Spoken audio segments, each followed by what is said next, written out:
Hello friends, मैं हूं विकास sir. आपका बहुत बहुत स्वागत है आपका YouTube channel omega with miracle में। पिछले क्लास में मैंने स्टडी किया था आपको इलेक्ट्रोकेमिस्ट्री का नर्रस्ट इक्वेशन और नर्रस्ट इक्वेशन के आधार पर मैंने बहुत से प्रॉब्लम को सॉल्व किया था। तो अगर आप इलेक्ट्रोकेमिस्ट्री यानी चैप्टर नंबर 3 है क्लास 12 केमिस्ट्री का, अगर नहीं देखें तो वीडियो के प्लेलिस्ट में जाएंगे, वैद्युत रसायन इलेक्ट्रोकेमिस्ट्री के नाम से प्लेलिस्ट बना हुआ है। आप जाकर टोटल वीडियो को देख सकते हैं, जो फुल कंसेप्ट के साथ आपको मिल जाएगा। आज से हम स्टार्ट करने वाले हैं आपको new chapter, fourth number chapter, बहुत इंटरेस्टिंग चैप्टर्स है जिसका नाम क्या है, रासायनिक बलगतिकी, आपका केमिकल काइनेटिक्स। केमिकल काइनेटिक्स और रासायनिक बलगतिकी यह बहुत ही इंपॉर्टेंट चैप्टर्स है। इसमें बहुत सी क्वेश्चन भी आपको बोर्ड एग्जाम में पूछे जाते हैं और कॉम्पिटिटिव लेवल पर भी जाता है। तो यह आपके लिए बहुत बहुत क्या है, इंपॉर्टेंट है। तो वीडियो को पॉज मत कीजिएगा, वीडियो को एंड तक देखिए, तभी आपको पूरा कंसेप्ट समझ में आ जाएगा। और अच्छा लगेगा तो लाइक कीजिएगा और चैनल को सब्सक्राइब कर बेल को प्रेस करिएगा और दोस्तों में जरूर शेयर कीजिएगा।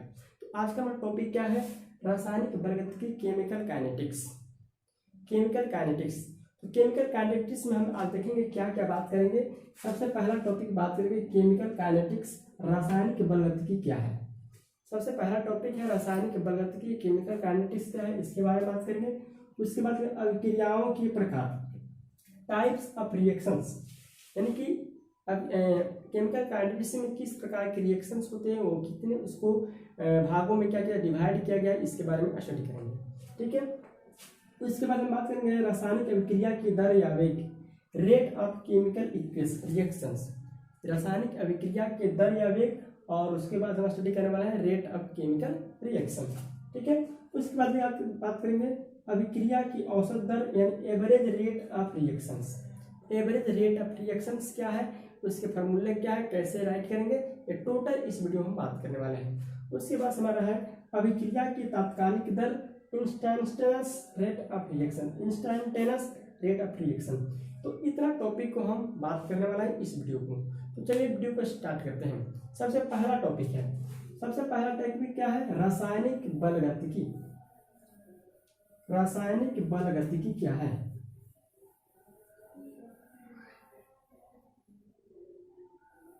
क्लियर। तो देखेंगे हम रासायनिक बलगतिकी क्या है। रासायनिक बलगतिकी, तो रासायनिक बलगतिकी क्या है, एक रसायन शास्त्र के एक पार्ट्स है, फिजिकल केमिस्ट्री का एक पार्ट्स है। इसमें हम क्या करते हैं, किसी भी रासायनिक अभिक्रिया को, किसी भी रासायनिक अभिक्रिया में अभिकारकों और उत्पादों में होने वाला जो रिएक्शंस होता है, उसके अभिक्रिया के दर, प्रतिक्रिया के दर को स्टडी किया जाता है और उसके अंदर उसकी क्रियाविधियों के बारे में स्टडी किया जाता है। यानी कि रासायनिक अभिक्रिया के प्रतिक्रिया के दर और उसकी क्रियाविधियों का अंदर क्या स्टडी किया जाता है, उसका नाम क्या है, रासायनिक बलगतिकी। रासायनिक बलगतिकी क्या है, यानी रसायन शास्त्र की वह शाखा है, रसायन शास्त्र की क्या है, वह शाखा है जिसमें हम क्या करते हैं, प्रतिक्रिया के दर, जिसमें प्रतिक्रिया के दर और उसकी क्रियाविधि का क्या किया जाता है, स्टडी किया जाता है। इसका नाम क्या है, रासायनिक बलगतिकी, केमिकल काइनेटिक्स। केमिकल काइनेटिक्स यानी कि इसमें रेट ऑफ रिएक्शंस, तो सब एक तरह से क्या करेंगे, बात करेंगे। तो इसका परिभाषा हम लिख देते हैं जो आप नोट्स कर सकते हैं। रसायन शास्त्र की वह भाषा, रसायन शास्त्र की वह शाखा, रसायन शास्त्र की वह शाखा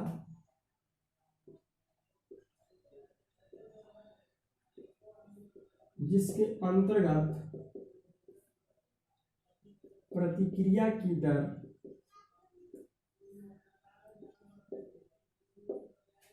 तथा उसके क्रियाविधियों का अध्ययन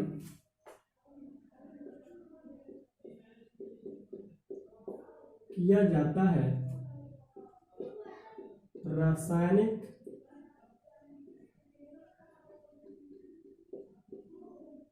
बलगतिकी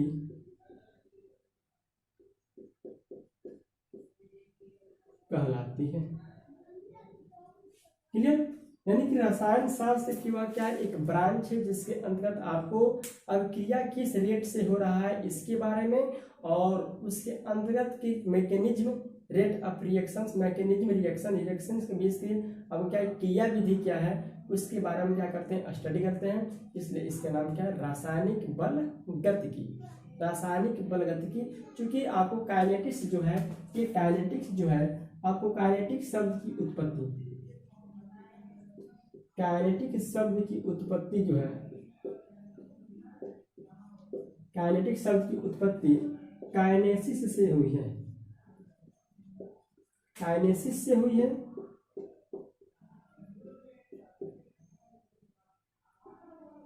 काइनेसिस से हुई है जिसका अर्थ है क्या, गति।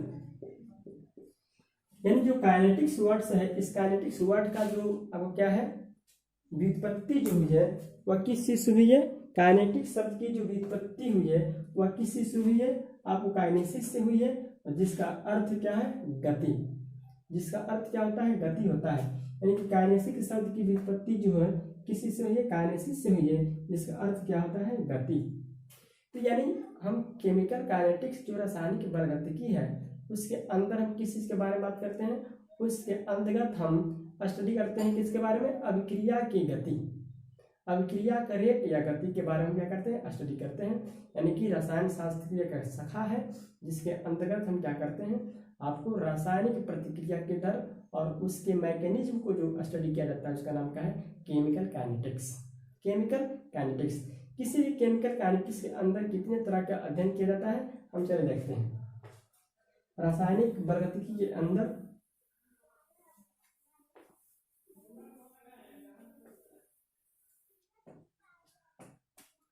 रासायनिक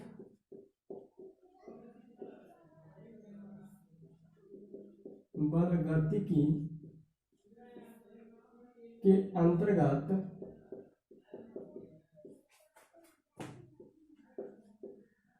निम्नलिखित बातों का अध्ययन किया जाता है।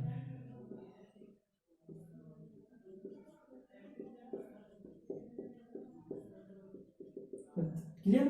रासायनिक बल गतिकी के अंतर्गत निम्नलिखित बातों का अध्ययन किया जाता है। यानी कि रासायनिक केमिकल काइनेटिक्स के अंदर किस किस टॉपिक के बारे में स्टडी किया जाता है। सबसे पहला टॉपिक यानी कि रासायनिक बल गतिकी में क्या अध्ययन स्टडी करेंगे, सबसे पहला स्टडी है आपको अभिक्रिया का दर,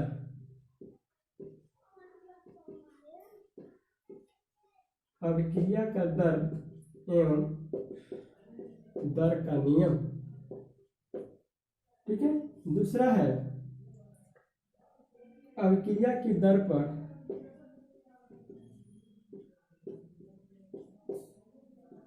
अभिक्रिया का दर पर प्रभाव डालने वाले कारक, प्रभाव डालने वाले कारक जैसे आपका ताप है, दाब है, सांद्रता है और आपका कैटलिस्ट जिसको कहते हैं उत्प्रेरक का अध्ययन किया जाता है।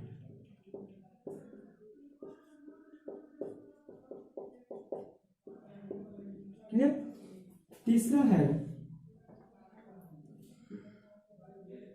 अभिक्रिया की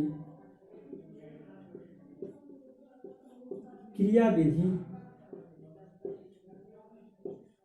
अभिक्रिया की क्रिया विधि का अध्ययन। क्लियर। यानी कि रासायनिक बल गतिकी जो केमिकल काइनेटिक्स है उसके अंदर क्या क्या स्टडी करते हैं। सबसे पहला है रेट ऑफ रिएक्शंस और उस रेट का क्या नियम। ठीक है। यहाँ पे अभिक्रिया की दर पर प्रभाव डालने वाले यानी कि रेट ऑफ जो रिएक्शंस है उसको कोई ना कोई क्या करते हैं, प्रभाव डालते हैं, इफेक्ट करते हैं। जैसे पहला क्या है, आपको टेम्परेचर है, प्रेशर है, कॉन्सेंट्रेशन है और आपका क्या है, कैटलिस्ट है। कैटलिस्ट है, इसके बारे में स्टडी किया जाता है। और इसके बाद अभिक्रिया की क्रिया विधि यानी कि अभिक्रिया का फॉर्मेशन, अभिक्रिया का मैकेनिज्म का बारे में स्टडी किया जाता है। ठीक है। तो ये आपको कॉम्प्लिकेटेड नॉलेज है जो आपको टॉपिक वाइज दिया जाएगा। ठीक है, अब देखते हैं।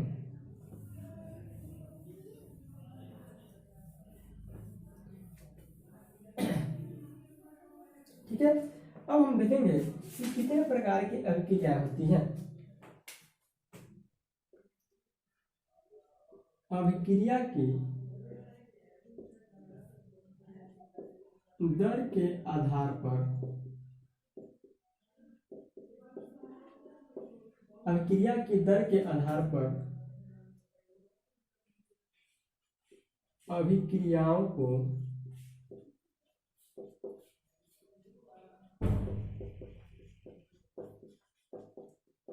तीन भागों में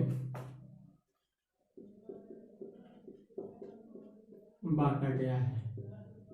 क्लियर? कह रहा है कि अभिक्रिया की दर यानी कि कौन सी अभिक्रिया किस रेट से किस स्पीड से होती है, उसके आधार पर जितने भी रिएक्शंस हैं उसको तीन पार्ट्स में क्या क्या है बांट दिया गया है, तीन पार्ट्स में क्या क्या डिवाइड किया गया है। जिसमें पहला आपका है तीव्र अभिक्रियाएं। पहला क्या है? तीव्र अभिक्रियाएं, जिसे कहेंगे वेरी फास्ट रिएक्शन। क्लियर? दूसरा है आपका अति मंद अभिक्रिया या क्या वेरी स्लो रिएक्शंस। ठीक है, और तीसरा है आपका मंद अभिक्रिया।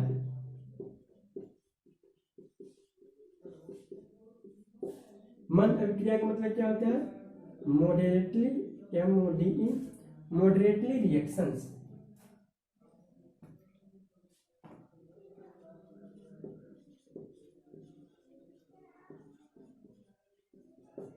क्लियर? यानी कि आपको अभिक्रिया की दर रेट ऑफ रिएक्शन से कौन सा रिएक्शन किस स्पीड से चलता है, किस स्पीड से होता है, उसको तीन पार्ट्स में बांटा गया है। कितने पार्ट्स में? तीन पार्ट्स में बांटा गया है, जिसका नाम क्या है? पहला आपका है तीव्र अभिक्रिया वेरी फास्ट रिएक्शंस, दूसरा है अति मंद अभिक्रिया वेरी स्लो रिएक्शंस, और तीसरा है आपका मंद अभिक्रिया जिसको मॉडरेटली रिएक्शंस कहते हैं। यानी कि जितने भी रिएक्शंस है उसको तीन पार्ट्स में बांट दिया गया है। अब हम बात करेंगे एक रिएक्शन को कि आपको वेरी फास्ट रिएक्शंस क्या होता है। Very fast reactions, very fast reactions, क्योंकि इसके नाम से ही पता चल रहा है कि तीव्र अभिक्रिया वेरी फास्ट रिएक्शन, यानी कि कुछ रासायनिक अभिक्रियाएं इस प्रकार की होती है जो तत्कालिक हो जाती है, यानी कि उनमें समय बहुत कम लगता है। यानी कि कुछ रासायनिक अभिक्रियाओं की जो प्रतिक्रिया की जो दर है, यानी कि जो रिएक्शंस का रेट है, वह क्या होता है? बहुत तीव्र होती है, जिसके कारण वह तत्कालिक हो जाती है, तुरंत हो जाती है। तो इस प्रकार के अभिक्रिया क्या कहेंगे? तीव्र अभिक्रिया। क्या कहेंगे? Very fast reactions. यानी कि वेरी फास्ट रिएक्शन को क्या कहेंगे? कि कुछ ऐसी रासायनिक अभिक्रियाएं होती है जिनकी प्रतिक्रिया की दर इतनी तीव्र होती है कि वह तत्कालिक ही हो जाती है, जिसे हम क्या कहते हैं? तीव्र अभिक्रियाएं कहते हैं। और तीव्र अभिक्रियाओं को हम आयनिक अभिक्रिया भी कहते हैं। क्लियर? चलिए, तो क्या करें, इसको लिख लेते हैं। कुछ रासायनिक अभिक्रिया, कुछ रासायनिक अभिक्रिया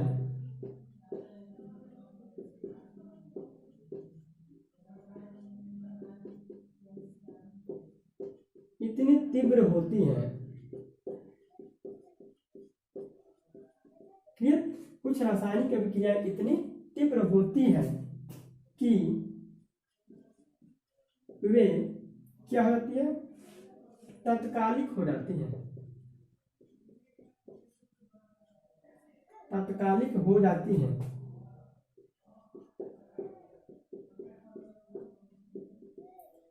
तत्कालिक हो जाती हैं, तीव्र अभिक्रियाएं कहलाती हैं। इसको तीव्र अभिक्रिया कहें या आयनिक अभिक्रिया।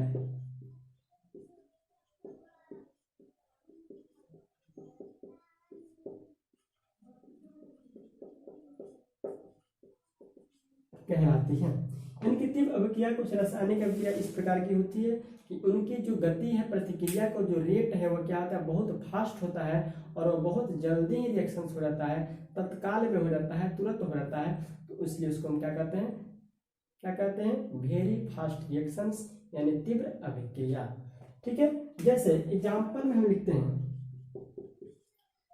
HCl है, यहाँ पर NaOH, ठीक है, रिएक्शन करता है तो बनाता है सोडियम क्लोराइड और क्या बनाता है, वाटर। ठीक है, जैसे यहाँ पर है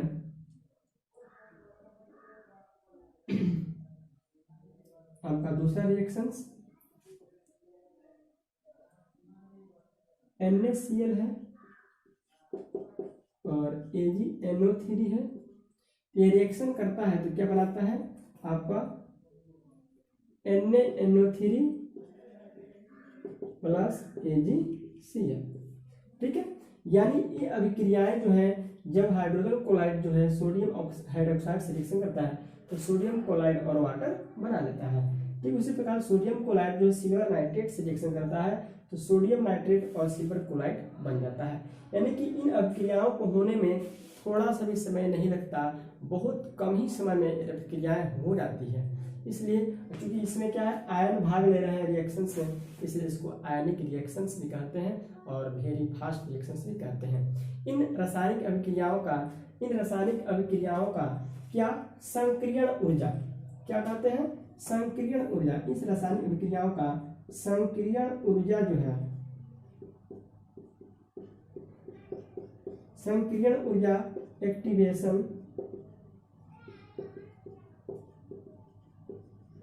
एक्टिवेशन एनर्जी, यानी कि तीव्र अभिक्रियाएं जो है, वेरी फास्ट रिएक्शंस जो है, तो वेरी फास्ट रिएक्शंस का जो आपका क्या है, एक्टिवेशन एनर्जी यानी संक्रियण ऊर्जा जो है बहुत क्या होता है, कम होता है। संक्रियण ऊर्जा क्या होता है, बहुत कम होता है। तो अब थोड़ा सा बात कर लें कि एक्टिवेशन एनर्जी होता क्या है। क्लियर, संक्रियण ऊर्जा कम होता है, इसलिए थोड़ा सा बात कर लें कि संक्रियण ऊर्जा होता क्या है। नोट में देख लेंगे, नोट में है संक्रियण ऊर्जा।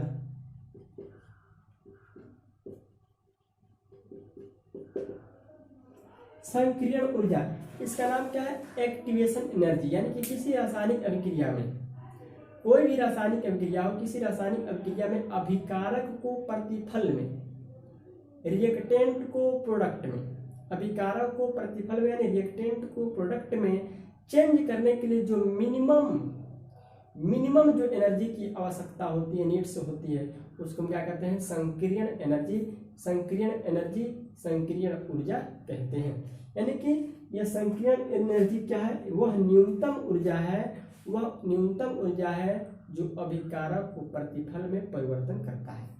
अभिकारक को प्रतिफल में क्या करता है, परिवर्तित करता है। इसको क्या कहते हैं, संक्रियण ऊर्जा। फिर से सुन लें कि संक्रियण ऊर्जा क्या है, कि संक्रियण ऊर्जा वह न्यूनतम ऊर्जा है जो अभिकारक को क्या चीज करता है, जो अभिकारक को प्रतिफल में क्या करता है, बदल देता है। ठीक है, तो संक्रियण ऊर्जा को ई नॉट से सूचित किया जाता है।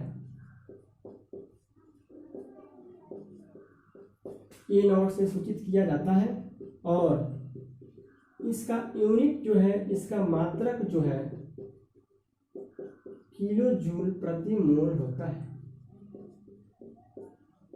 क्लियर, यानी कि यही हो गया संक्रियण ऊर्जा। तो इसमें जो वेरी फास्ट रिएक्शन होता है, जो तीव्र अभिक्रियाएं होती हैं, उनके संक्रियण ऊर्जा का मान क्या होता है, बहुत कम होता है। संक्रियण ऊर्जा क्या है, हमने भी बताया कि संक्रियण ऊर्जा एक ऐसी एनर्जी है जो किसी रासायनिक रिएक्शंस में, किसी केमिकल रिएक्शंस में आपको रिएक्टेंट को प्रोडक्ट में, अभिकारक को प्रतिफल में चेंज करने के लिए जो आवश्यक न्यूनतम ऊर्जा होती है, उसका नाम क्या है, संक्रियण ऊर्जा। और संक्रियण ऊर्जा को ई नॉट से सूचित करते हैं और इसका यूनिट जो है किलो जूल प्रति मोल होता है। ठीक है, यानी कि वेरी फास्ट रिएक्शन का संक्रियण ऊर्जा क्या होता है, कम होता है।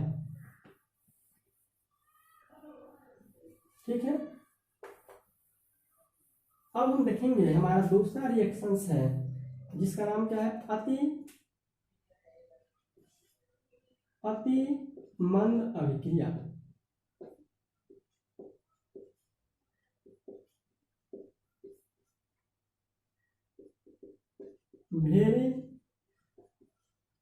Slow reactions, very slow reactions, यानी कि इसका नाम से ही पता चलता है क्या क्या बहुत स्लो होता है। यानी कि कुछ रासायनिक अभिक्रियाएं की अभिक्रिया की दर इतनी कम होती है कि उस रिएक्शंस को पूरा करने में आपको महीनों लग जाते हैं, वर्षों भी लग सकते हैं, लेकिन उनके अभिक्रिया में कोई अभी चेंजिंग नहीं हुआ रहता है, कोई मापनीय चेंजिंग नहीं हुआ रहता है। तो इस तरह के रिएक्शंस का नाम क्या है? वेरी स्लो रिएक्शंस, अति मंद अभिक्रिया।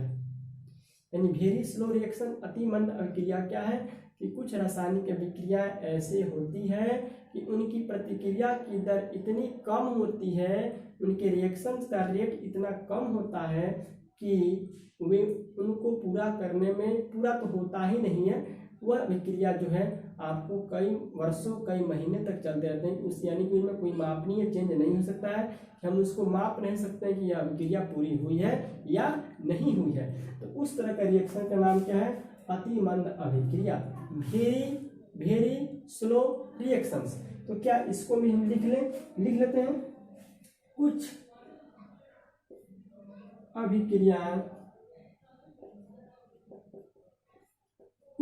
अभिक्रियाएं ऐसी होती हैं,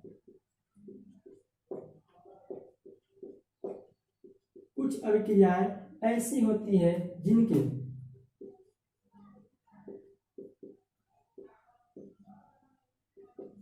अभिक्रिया की दर, जिनके रेट ऑफ रिएक्शंस में कई महीनों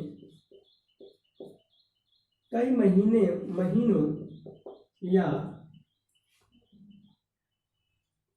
कई वर्षों में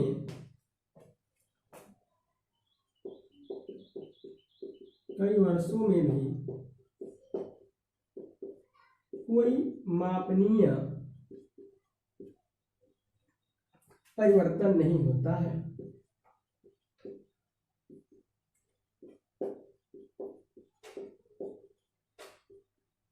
ठीक है, इन्हें अति मंद अभिक्रियाएं कहते हैं। क्लियर? यानी कि अति मंद अभिक्रियाएं कुछ ऐसी अभिक्रियाएं होती है जिनके पूरा करने में, पूर्ति होने में बहुत महीने वर्षों भी लग जाते हैं, लेकिन उनमें कोई चेंजिंग नहीं होता है, कोई मापनीय चेंजिंग नहीं होता है, यानी कि अभिक्रिया वह होती ही रहती है, अंत नहीं हो सकता है। तो उस तरह के रिएक्शन का नाम क्या है? अति मंद अभिक्रिया। ठीक है, अति मंद अभिक्रिया एग्जाम्पल के तौर पर जैसे बताया जाए, लोहे में जंग लगना, लोहे में जंग लगना, ठीक है, मिट्टी का क्षरण होना,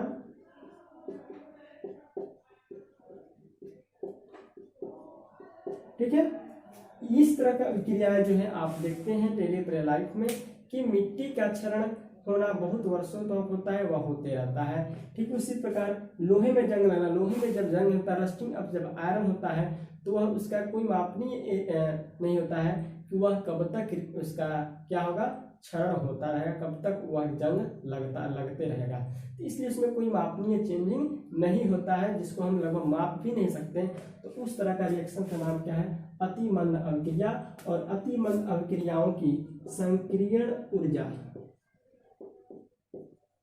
संक्रियण ऊर्जा जो है यानी ई नॉट जो है इनका क्या होता है? बहुत अधिक होता है।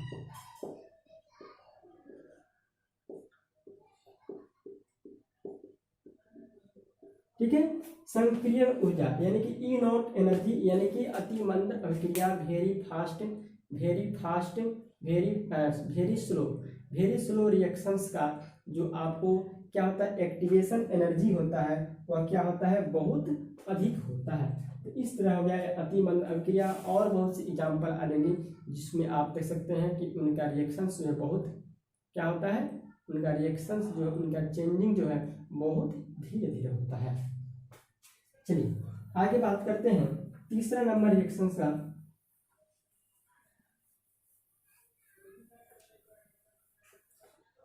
अभी आप स्टडी करते रहें, वीडियो को पॉज मत कीजिएगा, वीडियो को पूरा अंत तक देखिए, तभी आपको पूरा कंसेप्ट समझ में आएगा।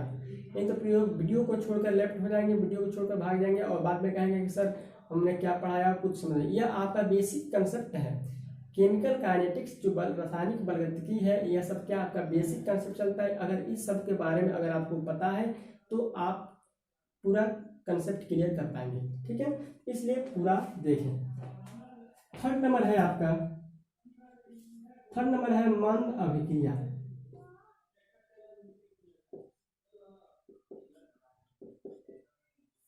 मंद अभिक्रिया, मॉडरेटली रिएक्शंस।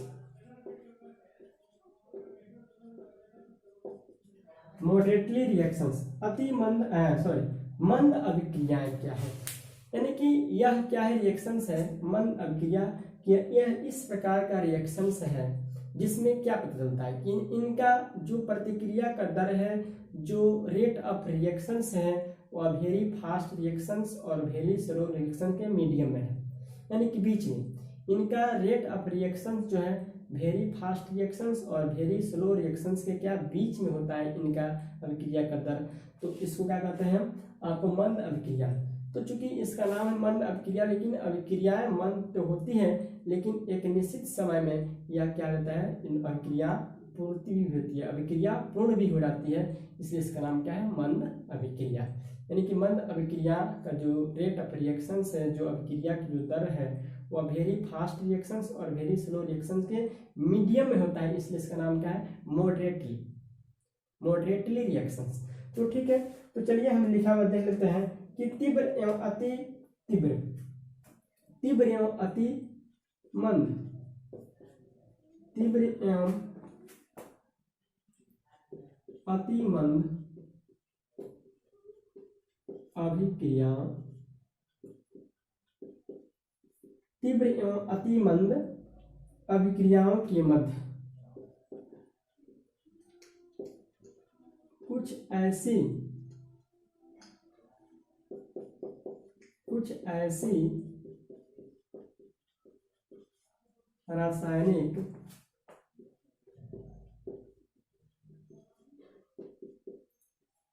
अभिक्रियाएं होती हैं। क्लियर, यानी कि तीव्र वेरी फास्ट रिएक्शंस और वेरी स्लो रिएक्शंस के बीच कुछ ऐसी रासायनिक अभिक्रियाएं होती है जो मंद गति से तो होती रहती है, जो मंद गति से तो होती रहती है, ठीक है। यानी कि स्लो रिएक्शन, स्लो रेट से उनका रिएक्शंस होता रहता है, लेकिन एक समय आता है वह रिएक्शंस को पूरा भी कर जाता है, यानी कि कुछ समय बाद पूर्ण भी हो जाती है, लेकिन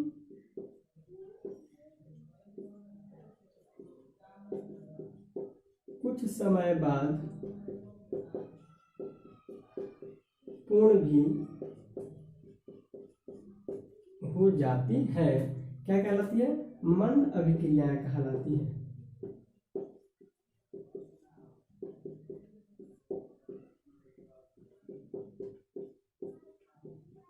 क्लियर, यानी कि मंद अभिक्रिया मॉडरेटली रिएक्शंस जो है, इनका जो रेट ऑफ रिएक्शंस, जो अभिक्रिया का जो रेट है किस स्पीड से चलता है, तो तीव्र अभिक्रिया और अति मंद अभिक्रिया के बीच में इनका रेट ऑफ रिएक्शंस होता है, जिसको हम क्या कहते हैं, यानी कि धीरे धीरे ये रिएक्शंस होता है, लेकिन एक समय के बाद ये रिएक्शंस पूरा भी हो जाता है, इसलिए इसका नाम क्या है, मंद रिएक्शंस, मॉडरेटली रिएक्शंस। क्लियर। अब इसमें क्या क्या एग्जाम्पल आ सकते हैं, जैसे एग्जाम्पल के तौर पर बताया जाए कि यहाँ पर आ जाएगा ईस्टर और स्टार्च का जल अपघटन, यानी ईस्टर और स्टार्च, ईस्टर का रिएक्शन जल के साथ और स्टार्च का रिएक्शन जल के साथ कराने पर रिएक्शंस होता है, जो क्या है, मंद अभिक्रिया होता है। जैसे ईस्टर के साथ हम कराते हैं CH3COO C2H5 प्लस H2O, ठीक है। तो बनता है CH3COOH प्लस आपका बनता है C2H5OH। क्लियर। यह आपका CH3COOH क्या है, ये आपका क्या है, ईस्टर है, और जल से क्या करता है, रिएक्शंस करता है, तो आपको बनाता है एसिटिक एसिड, और क्या बनाता है, इथेनॉल एल्कोहल बनाता है। क्लियर। तो यहाँ पर ये हो जाएगा आपका ईस्टर, ये आपका क्या हो गया, एसिटिक अम्ल, और ये हो गया आपका इथेनॉल। क्लियर। यानी कि यह क्या है, मीडियम मॉडरेटरी रिएक्शन से कि ईस्टर जल के साथ रिएक्शन करता है, धीरे धीरे रिएक्शन करके या एसिटिक अम्ल और इथेनॉल को बना देता है। ठीक है। ठीक इसी प्रकार स्टार्च का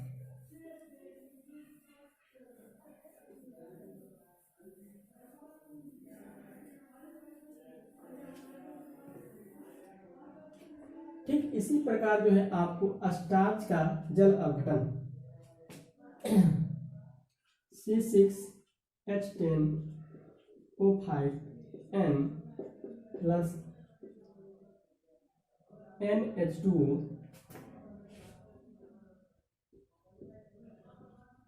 एरो C12H22O11, यह आपका क्या है, स्टार्च है, और ये क्या है आपका माल्टोज। क्लियर।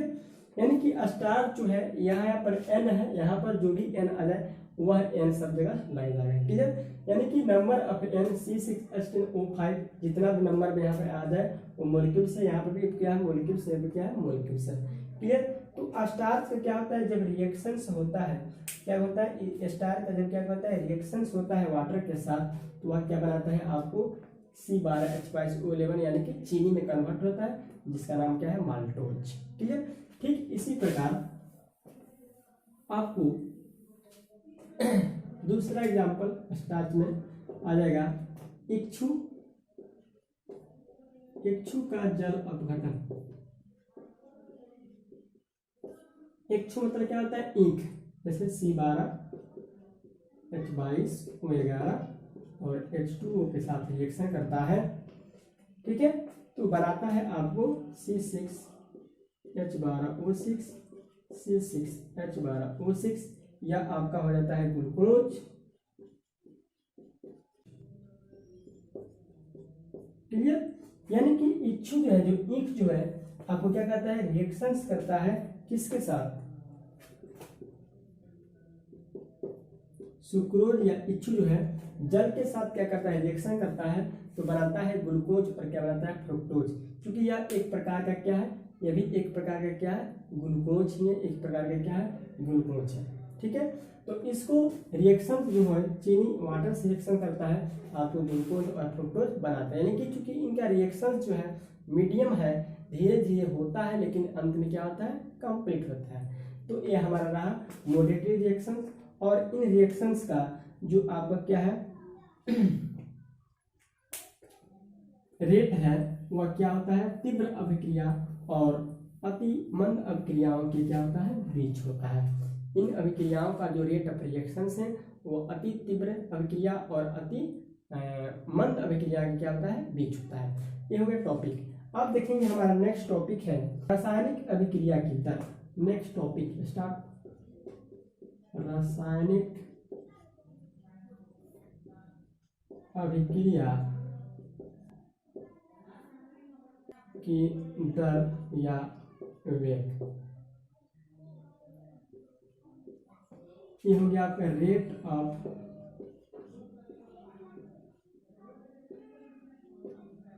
केमिकल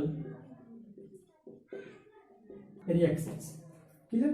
अब हमारा नेक्स्ट टॉपिक है रासायनिक अभिक्रिया का दर, रेट ऑफ केमिकल रिएक्शंस। यानी कि रेट ऑफ केमिकल रिएक्शंस क्या है, अब जानेंगे। तो हम जानते हैं कि कोई भी रासायनिक अभिक्रिया हो, कोई भी केमिकल रिएक्शंस हो, किसी भी केमिकल रिएक्शंस को होने के लिए क्या चाहिए, किसी भी केमिकल रिएक्शंस को होने के लिए हमको क्या चाहिए, रिएक्टेंट चाहिए, अभिकारक चाहिए, प्रतिकारक चाहिए। यानी किसी भी रासायनिक अभिक्रिया के होने के लिए रिएक्टेंट चाहिए, और रिएक्टेंट क्या करता है, रिएक्शन करने के बाद आपको क्या बनाता है, प्रोडक्ट बनाता है, प्रतिफल बनाता है। यानी कि किसी भी रासायनिक अभिक्रिया को प्रारंभ होने के लिए आपको एक अभिकारक की आवश्यकता होती है, जिसका नाम क्या है, प्रतिकारक या रिएक्टेंट। और रिएक्टेंट के रिएक्शंस के बाद रिएक्शन के फलस्वरूप जो आपको न्यू सब्सटेंस बनता है, जिसका नाम क्या है, प्रोडक्ट। क्लियर। यानी कि रासायनिक अभिक्रिया में जो भाग लगता है उसको हम क्या कहते हैं, अभिकारक, और रासायनिक अभिक्रिया के जो बाद बनता है उसको क्या कहते हैं, प्रतिफल। ठीक है, तो उसको हम कहेंगे आपको रासायनिक अभिक्रिया में। जैसे एक रासायनिक अभिक्रिया हम लेते हैं, यहाँ पर आपका ए सब्सटेंस और यहाँ पर क्या हो गया, बी। क्लियर। मान लीजिए कि एक सामान्य रिएक्शंस है, तो सामान्य रिएक्शंस में ये जो है आपका क्या है, अभिकारक है, और बी जो है आपका क्या है, प्रतिफल है। ये क्या है, आपका रिएक्टेंट है, और ये क्या है, प्रोडक्ट है।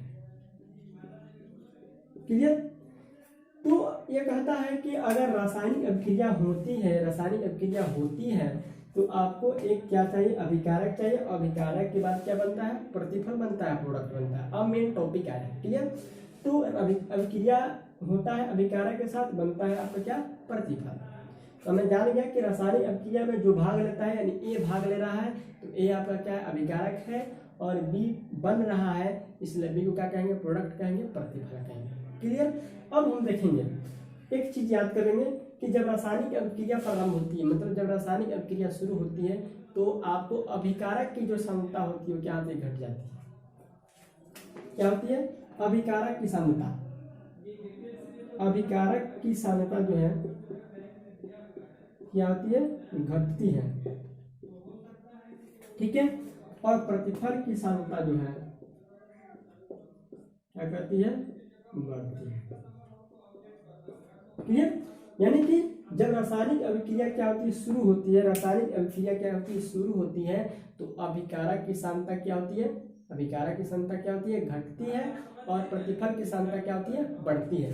यानी कि ये घटना जो है, रासायनिक अभिक्रिया ए की सांद्रता क्या होगी, घटेगी, और बी जो है आपका प्रोडक्ट है, इसकी सांद्रता क्या होगी, बढ़ेगी। यानी कि जब बढ़ेगी तो उसको प्लस साइन देंगे, और जब घटेगी तो माइनस साइन देंगे। यानी कि जब ये घटेगी तो ये माइनस हो गया, और ये क्या होता है, प्लस साइन देंगे। यानी कि अगर आपको रिएक्शंस में हम माइनस लिखेंगे तो समझेंगे कि वह क्या है, अभिकारक है, और प्लस लिखेंगे तो समझेंगे क्या है, प्रतिफल है। क्लियर। ये हो गया। यानी हम यहाँ पर क्या कहेंगे, ए की सांद्रता घट रही है तो बी की सांद्रता बढ़ रही है।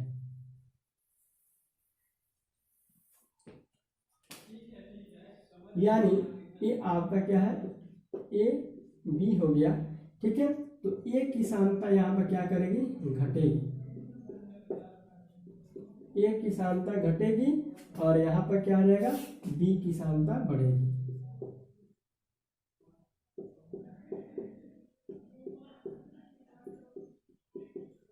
क्लियर। ए की सांद्रता घटेगी तो बी की सांद्रता क्या होगी, बढ़ेगी। किसी रासायनिक अभिक्रिया में अभिकारक की सांद्रता घटेगी, प्रतिफल की सांद्रता बढ़ेगी। और सांद्रता को एक बड़े ब्रैकेट के अंदर लिखा जाता है, जिसको पढ़ेंगे सांद्रता। ठीक है। सांद्रता को, किसी भी सांद्रता को एक बड़ा सा ब्रैकेट के अंदर लिखा जाता है, जिसको पढ़ते हैं सांद्रता। और सांद्रता की इकाई जो है, सांद्रता की इकाई जो है वह क्या होता है, मोल प्रति लीटर होता है, मोल प्रति लीटर होता है। क्लियर। यानी कि सांद्रता की इकाई जो है आपको क्या होगा, मोल प्रति लीटर होता है। यानी कि अगर हम पढ़ें ए की सांद्रता, ए की सांद्रता बोले तो उसको क्या लिखेंगे, ऐसे लिखेंगे। क्लियर। अगर हम बोले बी की सांद्रता उसको कैसे लिखेंगे, ऐसे लिखेंगे। यानी कि अंदर ब्रैकेट में लिखा होगा तो उसको क्या साइन पढ़ेंगे, ए की सांद्रता, और ये क्या है, बी की सांद्रता। यानी कि ए की सांद्रता जो है मोल प्रति लीटर में है, और बी की भी सांद्रता क्या है, मोल प्रति लीटर में है। क्लियर। यानी ऐसे हम कहेंगे कि अभिकारक की सांद्रता घटती है तो प्रतिफल की सांद्रता बढ़ती है। क्लियर।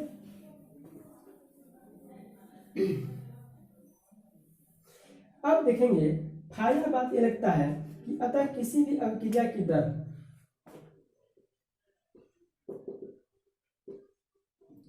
अतः किसी भी अभिक्रिया की दर को दो प्रकार से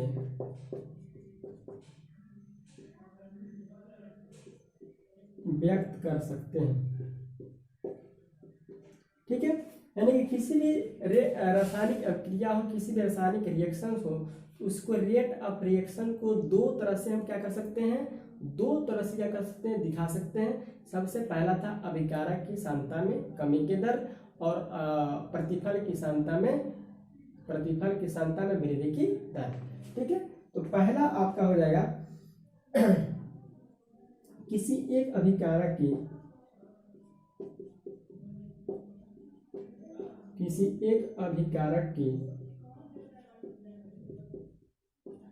सांद्रता में कमी की दर और दूसरा हो जाएगा किसी एक प्रतिफल की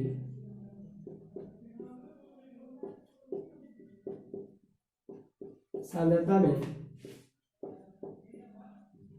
क्या, वृद्धि की दर। क्लियर, यानी कि रेट ऑफ रिएक्शंस को हम दो तरह से डिफाइन कर सकते हैं, दो तरह से हम कह सकते हैं कि एक अभिकारक की सांद्रता में कमी की दर और दूसरा है एक प्रतिफल की सांद्रता में वृद्धि की दर। अब हम फाइनल डिफिनेशन देंगे आपको रासायनिक अभिक्रिया का दर। ठीक है, अब फाइनल रिएक्शन देंगे आपको रासायनिक अभिक्रिया की दर या वेग क्या है। तो हमने देखा कि यहाँ पर दो तरह से हम डिफाइन कर सकते हैं। तो क्या अब डिफाइन होगा, इसमें पहला था कि एक अभिकारक की सांद्रता में कमी की दर और दूसरा है किसी एक प्रतिफल की सांद्रता में वृद्धि की दर। तो इसको अब फाइनल डिफाइन देंगे, क्या हो सकता है इसका डिफिनेशन।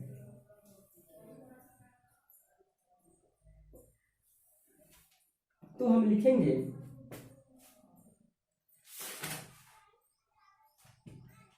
अभिक्रिया की दर या वेग। लिखेंगे किसी रासायनिक अभिक्रिया में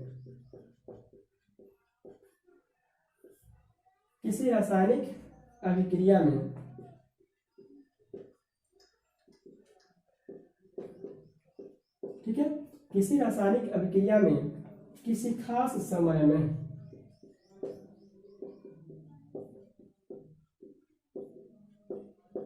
ठीक है, क्योंकि यहाँ पर किस चीज का बात कर रहा है, दर बात कर रहा है, रेट बात कर रहा है। तो रेट का मतलब क्या होता है, समय। रेट का मतलब क्या होता है, समय। तो कहता है कि किसी रासायनिक अभिक्रिया में किसी खास समय में अभिकारकों की सांद्रता में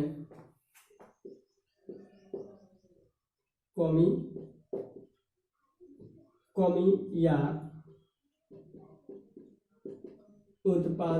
उत्पादों की सांद्रता में वृद्धि। क्लियर, कि किसी रासायनिक अभिक्रिया में किसी खास समय में अभिकारकों की सांद्रता में कमी या उत्पादों की सांद्रता में वृद्धि का जो क्या है आपका परिवर्तन है, वृद्धि जो है वह रासायनिक अभिक्रिया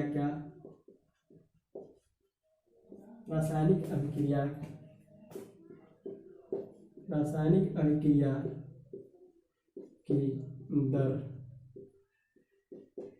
कहलाती है। क्लियर, इसलिए चूंकि हमने देखा कि किसी भी रासायनिक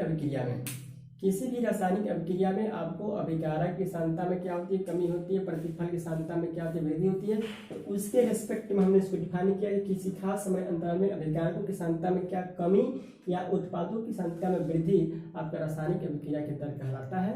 यानी हम जैसे लिख सकते हैं कि अभिक्रिया की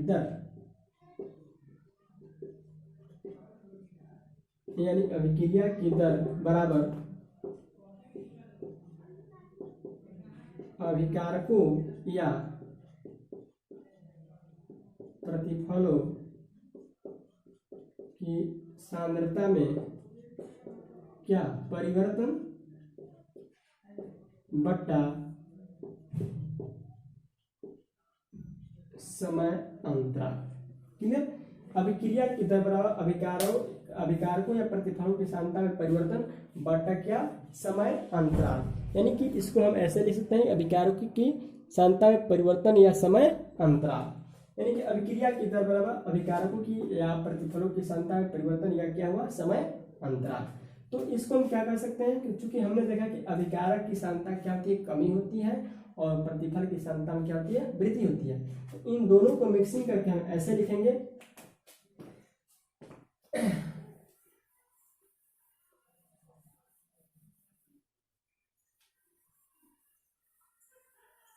तो अगर आपका रिएक्शन ऐसा हो, ए हो या क्या हो, बी हो, इस तरह का रिएक्शंस हो, तो आपको उसके अभिक्रिया के दर को कैसे लिखेंगे, तो यहाँ हो जाएगा ए की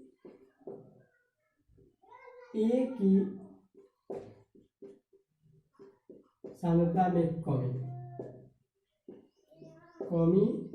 की दर, ठीक है। ए की सांद्रता में कमी की दर, चूंकि ए क्या है, अभिकारक है, तो ए की सांद्रता में कमी की दर हमने बताया कि माइनस में लिखेंगे, और डेल्टा कमी परिवर्तन है, और आपको ए और यहाँ पर हो गया डेल्टा टी। क्लियर। माइनस क्या इंडिकेट करता है, माइनस इंडिकेट करता है कि इसकी सांद्रता में क्या हो रही है, कमी हो रही है। यह क्या है आपका ए की सांद्रता में, और डेल्टा क्या है, परिवर्तन है, और ये भी डेल्टा क्या है, परिवर्तन है, समझ ठीक। फिर यहाँ पर बी की सांद्रता में वृद्धि की दर, बी की सांद्रता में वृद्धि की दर, तो लिखेंगे प्लस डेल्टा बी बटा डेल्टा टी। क्लियर। क्योंकि यहाँ पर वृद्धि हो रहा है, तो बी की सांद्रता में चेंजिंग जो है आपको प्लस है, और समय अंतराल भी क्या है, डेल्टा टी है, यानी कि यह क्या हो गया, दोनों का रेट हुआ। तो यही तो कर रहा है, अभिक्रिया के दर अभिकारक में प्रतिफल की सांद्रता में परिवर्तन बटा समय अंतराल। तो यह अभिकारक के लिए हो गया, ये क्या हो गया, प्रतिफल के लिए हो गया, यानी कि इसको फाइनल अगर हम चाहें इसको ऐसे लिख सकते हैं।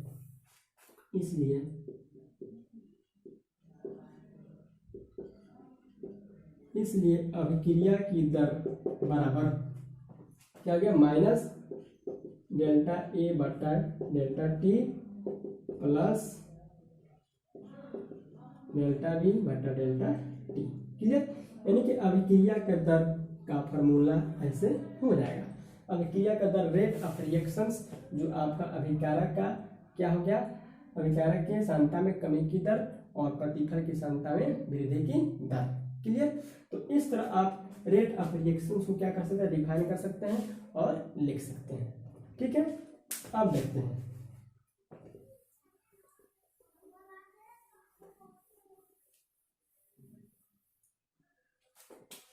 अभिक्रिया की दर का मात्रक क्या होगा, यूनिट क्या होगा। ठीक है। अभिक्रिया के दर रेट ऑफ रिएक्शंस जो है आपको उसका मात्रक क्या होगा, यूनिट क्या होगा, इकाई क्या होगा। तो हमने देखा कि अभिक्रिया की दर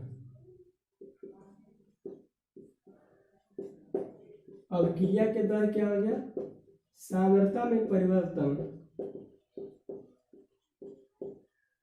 बटा समय अंतराल यानी समय। क्लियर। सांद्रता में परिवर्तन बटा समय अंतराल, तो हमने बताया कि सांद्रता में से सांद्रता को माइनस करके क्या बचेगा, सांद्रता, और सांद्रता की इकाई क्या होती है, हमने बताया सांद्रता की इकाई जो है मोल प्रति लीटर होता है, मोल प्रति लीटर। तो सांद्रता की इकाई क्या होता है, मोल प्रति लीटर, और समय का इकाई क्या होता है, सेकेंड। ठीक है, सेकेंड हो गया, तो ये हो जाएगा मोल प्रति लीटर प्रति सेकेंड। ठीक है, इसको हम ऐसे कर सकते हैं, mole litre -1 second -1। Clear. Mole litre inverse second inverse, यानी कि अभिक्रिया की दर का जो यूनिट है आपका हो जाएगा mole litre inverse second inverse, या मोल प्रति लीटर प्रति सेकेंड। यानी मोल क्या है आपका ऊपर है, और लीटर सेकेंड दोनों क्या है, नीचे है। ठीक है, तो इसको ऐसे हम कह सकते हैं, यानी कि अभिक्रिया की दर की जो इकाई है वो आपका क्या है, मोल प्रति लीटर प्रति सेकेंड। अगर यहाँ पर समय अंतराल को, इस समय अंतराल को, टाइम इंटरवल को अगर हम मिनट में चेंज कर दें, अगर क्या करें मिनट में चेंज करेंगे तो यहाँ पर क्या हो जाएगा, मोल प्रति लीटर प्रति मिनट, मोल प्रति लीटर प्रति मिनट हो जाएगा। क्लियर, तो ये रहा आपका रासायनिक अभिक्रिया की दर।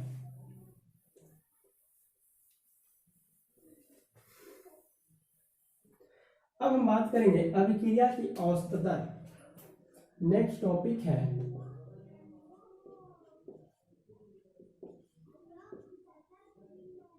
अभिक्रिया की औसत दर, average rate of reactions. Clear, अब यहाँ पे है कि अभिक्रिया की औसत दर, average rate of reactions, average rate of reactions, यानी कि किसी भी रासायनिक अभिक्रिया में, कोई भी रासायनिक अभिक्रिया में आपका क्या होता है, टाइम का इंटरवल होता है, यानी कि किसी खास समय अंतराल में, किसी खास समय अंतराल में जो अभिक्रिया की दर होती है उसको हम क्या कहते हैं, औसत अभिक्रिया की दर कहते हैं। यानी हम ऐसे लिखेंगे कि किसी रासायनिक अभिक्रिया के फलस्वरूप अभिकारकों या सांद्रता, अभिकारकों या सांद्रता में परिवर्तन किसमें, किसी खास समय अंतराल में अगर होता है तो उसको क्या कहेंगे, अभिक्रिया की दर। यानी कि किसी रासायनिक अभिक्रिया के फलस्वरूप अभिकारकों या सांद्रता की परिवर्तन में समय की जो दर है, परिवर्तन में क्या समय की जो क्या है दर है, किसी खास समय अंतराल में, कोई टाइम लिमिट रहेगा, तो किसी खास समय अंतराल में किसी रासायनिक अभिक्रिया में अभिकारकों या प्रतिफलों की, अभिकारकों या प्रतिफलों की सांद्रता में जो क्या है आपका रेटिंग है, सांद्रता में जो क्या है समय के साथ जो चेंजिंग है उसको क्या कहते हैं, औसत की अभिक्रिया दर। ऐसे लिखेंगे, किसी रासायनिक अभिक्रिया में, क्लियर, किसी रासायनिक अभिक्रिया के फलस्वरूप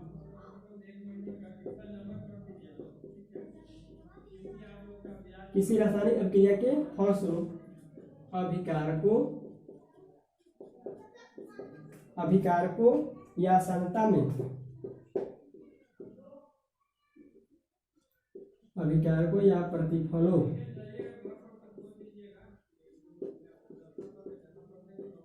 की सांद्रता में समय दर। ठीक है, किसी रासायनिक अभिक्रिया के फलस्वरूप अभिकारकों या प्रतिफलों की सांद्रता में समय दर, यानी कि जो चेंजिंग होता है समय के साथ चेंजिंग होता है, अभिक्रिया की औसत दर कहलाती है।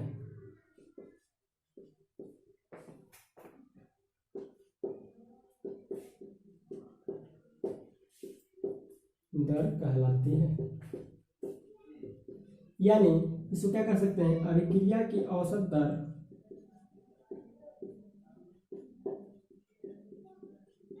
अभिक्रिया की औसत दर बराबर क्या हो गया, अभिक्रिया की औसत दर बराबर क्या हो गया, कह रहा है कि सांद्रता में परिवर्तन समय अंतराल, तो सांद्रता में परिवर्तन बटा समय अंतराल, सांद्रता में परिवर्तन बटा क्या हो गया, समय अंतराल, और सांद्रता में परिवर्तन को क्या कहते हैं, डेल्टा एक्स कहते हैं, और इसको डेल्टा टी कहते हैं। क्लियर, यानी कि अभिक्रिया की औसत दर है जो आपको किसी रासायनिक अभिक्रिया में अभिकारक और प्रतिफल में किसी समय में, किसी खास समय में जो इंटरवल होगा वह उनका रेशियो जो है वह क्या कहलाता है, अभिक्रिया की औसत दर। यानी कि सांद्रता में परिवर्तन बटा समय अंतराल, और सांद्रता में परिवर्तन यानी कि कुछ ना कुछ चेंजिंग होगा समय के साथ, तो वह मान लीजिए आपका डेल्टा एक्स है, एक्स परिवर्तन हुआ और समय आपका डेल्टा टी परिवर्तन हुआ, तो इसका रेशियो निकालेंगे तो ये क्या होता है आपका अभिक्रिया की औसत दर, average rate of reactions, average rate of reactions. Clear, अब हम देखेंगे नेक्स्ट टॉपिक है अभिक्रिया की तात्कालिक दर। क्या है, अभिक्रिया की तात्कालिक दर।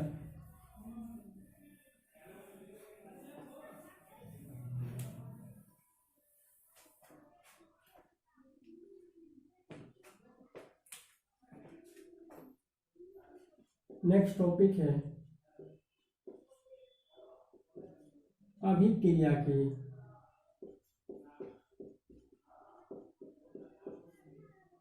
तात्कालिक दर, यानी रिएक्शंस का अभिक्रिया की तात्कालिक दर, यानी हो गया इंस्टेंटेनियस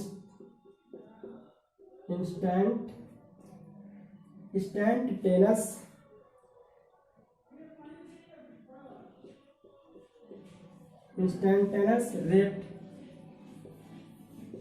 ऑफ रिएक्शन। ये हो गया अभिक्रिया की तात्कालिक दर, इंस्टेंटेनियस रेट ऑफ क्या रिएक्शंस।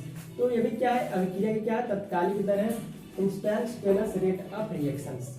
इसमें हमको देखना है कि ये रिएक्शंस का इंस्टेंटेनियस क्या होता है, इंस्टेंटेनियस रिएक्शंस क्या होता है।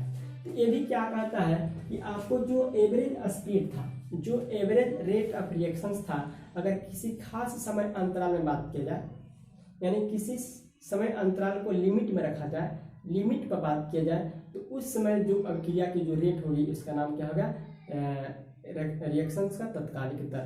यानी कि कैसे बात करेंगे कि किसी निश्चित समय अंतराल में, किसी निश्चित समय अंतराल में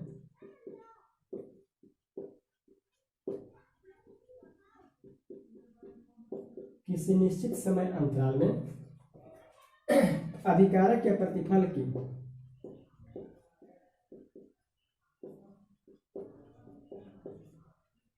अभिकारक या प्रतिफल की सांद्रता में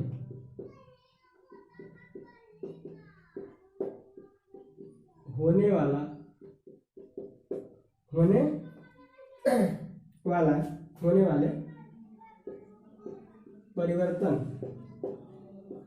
वाले परिवर्तन को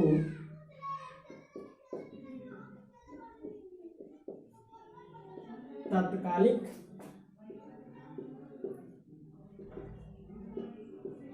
अभिक्रिया की दर कहलाती है। क्लियर। यानी किसी निश्चित समय अंतराल में, किसी खास समय अंतराल में, किसी निश्चित समय अंतराल में अभिकारक या प्रतिफल की सांद्रता में होने वाला चेंजिंग, अभिकारक या प्रतिफल की सांद्रता में अभिकारक या प्रतिफल रिएक्टेंट या प्रोडक्ट का जो कॉन्सेंट्रेशन होगा किसी क्या डिफिनिट टाइम में, किसी खास समय अंतराल में, उनके जो क्या होगा, जो चेंजिंग होगा उनके कॉन्सेंट्रेशन में, उसका नाम क्या है, instantaneous rate of reactions. Instantaneous rate of reaction, इसको किस चीज से सूचित करते हैं, इसे आपको डेल्टा, इसे dx बटा dt से सूचित करते हैं। dx बटा dt से क्या करते हैं, सूचित करते हैं। ठीक है, इसे dx बटा dt से सूचित करते हैं, जहां dx क्या है, स्पीशीज में चेंजिंग है, स्पीशीज की सांद्रता में चेंजिंग है, और dt क्या है, आपको समय अंतराल है। क्लियर। तो इसको अगर हम क्या करें, एक अभिक्रिया ले लें, अतः एक अभिक्रिया के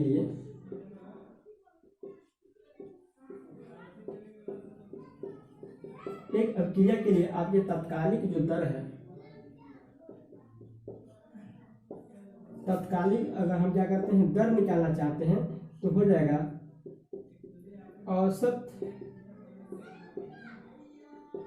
औसत अभिक्रिया की दर। ठीक है, औसत अभिक्रिया की दर को डेल्टा टी टाइम्स 0। ठीक है, यानी कि किसी एक सामान्य अभिक्रिया के लिए अगर हम क्या कहना है, इंस्टेंटेनियस रेट ऑफ रिएक्शन निकालना है, तो औसत अभिक्रिया की जो रेट आया था वह क्या होगा, लिमिट में आ गया कि वह किसी समय के साथ 0 हो जाए। ठीक है, लिमिट में आ गया कि लिमिट टेंड्स टू 0, यानी कि लिमिट में आ गया, इसलिए किसी खास समय में, इसी बात किसी निश्चित समय में, यानी कि इसको किसी टेंस से क्या किया गया, किसी टाइम की में क्या किया जाए, 0 की ओर इंगित करेगा। ठीक है, तो इसको हम ऐसे लिख सकते हैं,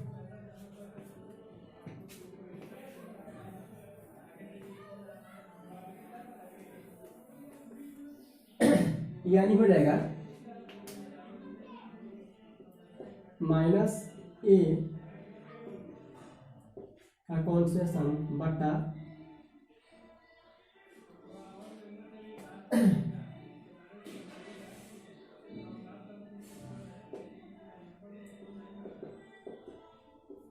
बटा क्या हो गया dt, dt नहीं डेल्टा x कहेंगे। ऐसे लेंगे। पहले मान लिया कि ये आपका एक बैक्टीरिया है, ये है क्या आपका बी है, ठीक है। तो इस तरह के अभिक्रिया के लिए अगर हम तात्कालिक अभिक्रिया क्या करते हैं, दर निकालते हैं, तो हो जाएगा आपका औसत का दर, यानी कि माइनस डेल्टा ए का डेल्टा टी का कॉन्सेंट्रेशन, ठीक है, बराबर प्लस डेल्टा बी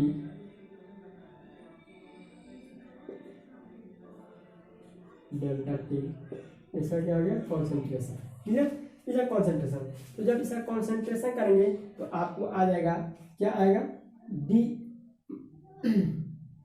ये भी आपका क्या है डेल्टा टी टेंस 0, ये भी क्या है आपका डेल्टा टी टेंस 0, ठीक है।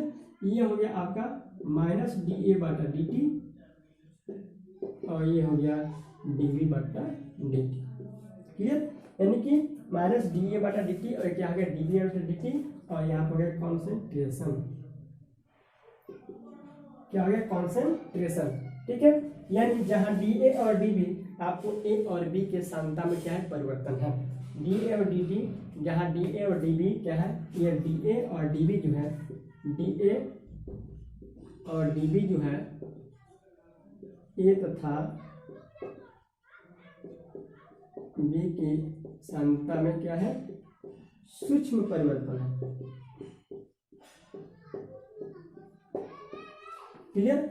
यानी कि यह आपका क्या अभिकारक है, क्या है प्रतिफल है, इसके सांद्रता को हमने क्या किया माइनस डी ए बटा डी टी किया, और यह क्या है यह लिमिट में है, यह आपका लिमिट टेंस टू 0, यानी कि ये पढ़े होंगे लिमिट टेंस टू 0, यहाँ पर टाइम क्या है लिमिट में है, और इसको कॉन्सेंट्रेशन हटाया जाए तो आपको हो गया माइनस डी ए बटा डी टी, और चूंकि माइनस में तो माइनस है, प्लस में तो प्लस में डी बी बटा डी टी, और जहाँ डी ए और डी बी क्या है, ए तथा बी की सांद्रता में क्या है थोड़ा सा क्या है डेल्टा, डी मतलब क्या होता है, डी मतलब सूक्ष्म क्या चेंजिंग है।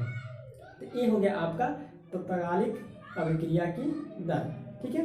तो आज के लिए बस इतना ही, फिर हम नेक्स्ट क्लास में आपको बात करेंगे कि किसी भी रेट रिएक्शन का निर्धारण कैसे करेंगे, उसका स्टोइकियोमेट्रिक से रिलेशन क्या होगा।